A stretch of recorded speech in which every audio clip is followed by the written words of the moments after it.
2025-ci il yeni time test toplusundan ümumi sınaq 2-dən 27-ci sualın izahını vermək istəyirəm.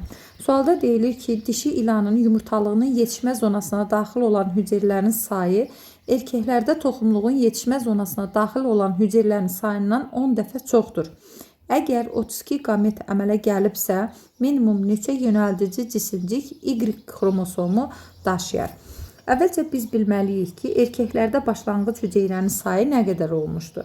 Demək, meyoz prosesinə daxil olan hər bir hüceyrə 4 dəfə artır, yəni başlanğıc hüceyrə. Bu zaman biz 32-ni 4-ə bölməliyik ki, başlanğıc hüceyrənin sayını tapaq. Tapdıq ki, erkəklərdə başlanğıc hüceyrə 8 imiş və məsələ şərti deyir ki, yumurtalığın yetişmə zonasına daxil olan bu hüceyrələrdən 10 dəfə çoxdur. 8-i vururuq 10-a, tapırıq ki, başlanğıc yumurtalığa daxil olan başlanğıc hüceyrənin sayı 80-a bərabərdir.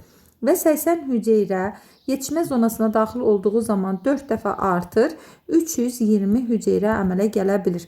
Və məsələ şərtində bizə deyir ki, əmələ gəlibsə, minimum neçə yönəldici cisimcik Y xromosomu daşıyar.